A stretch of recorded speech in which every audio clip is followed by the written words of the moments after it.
Hello, viewers. Are you aware of the amount of sodium you consume? You should start if you are not.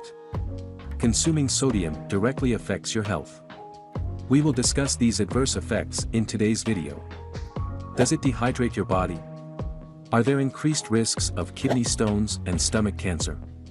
What about cognitive function? We will discuss all of this and more. Number 1, dehydration. If you are not careful about your water intake, sodium has all the more potential to dehydrate you. Either increase your water intake or reduce your sodium intake. These actions have a significant effect on the ratio of sodium to water in the body. Nevertheless, the body will not give up without a fight.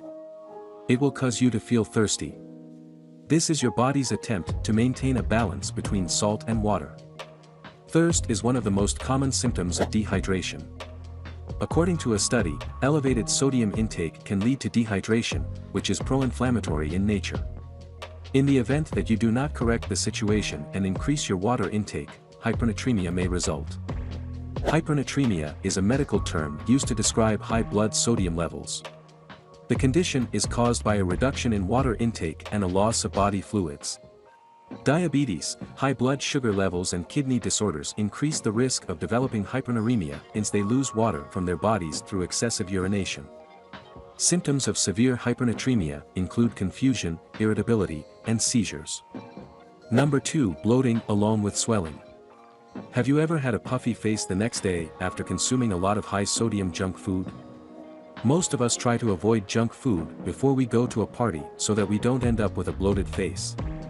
In my opinion, it is the excess sodium in your diet that is responsible for bloating.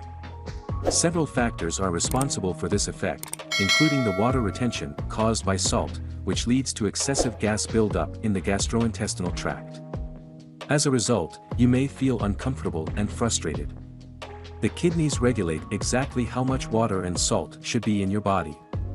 The kidneys are capable of controlling a specific amount of electrolytes like sodium, potassium, and calcium with excellent precision. However, when sodium levels exceed a certain level, your kidneys get overwhelmed. The result is that sodium chloride is retained in your body. The kidneys, in order to deal with the excess amount of sodium in the body, retain extra water in the system. It is thought that this extra water then links into the spaces between the intestinal tissues and causes edema to appear.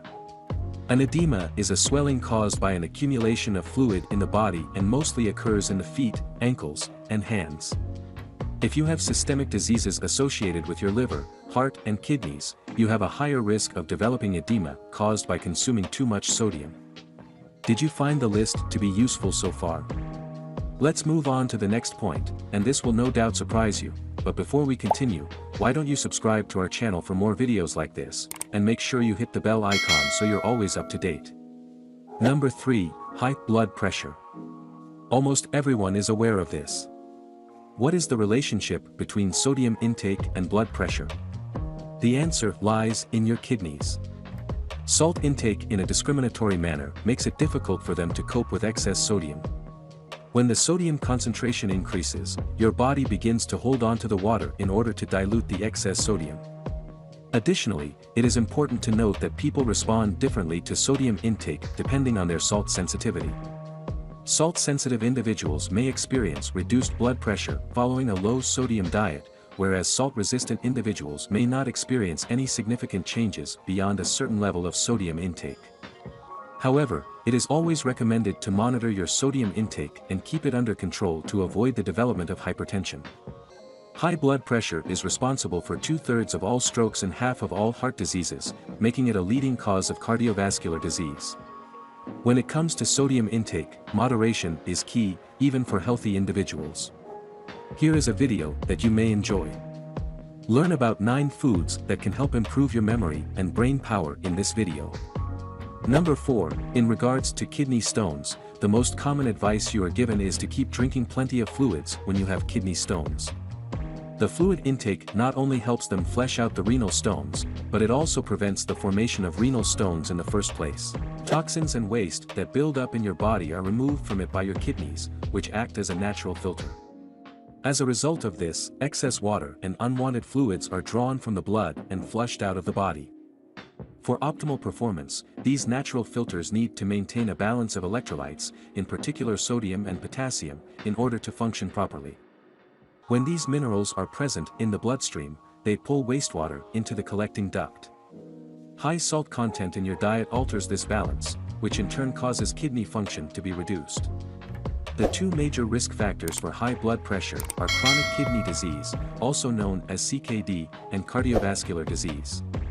A study has shown that those with CKD are sensitive to salt because of the reduced ability to remove sodium from their bodies, resulting in elevated blood pressure. This can put a lot of pressure on the small kidney vessels. It should also be noted that high sodium intake can also lead to proteinuria, a disorder in which excessive amounts of protein are excreted in the urine. As a result, this, in turn, aggravates CKD symptoms further and forms a vicious cycle. Another major risk associated with excessive salt consumption is the increase in the amount of urinary calcium, which is one of the primary components of renal stones. Therefore, you are more likely to develop kidney stones if you consume excess salt. Number 5, cognitive dysfunction. If you're constantly snacking on salty foods, you're likely to suffer from brain fog as a result. In a recent study, it was found that consuming too much salt may lead to cognitive impairment. This is because a high sodium diet leads to a destabilization of the protein levels in the body. There has always been an association between excessive salt intake and poor cerebrovascular function.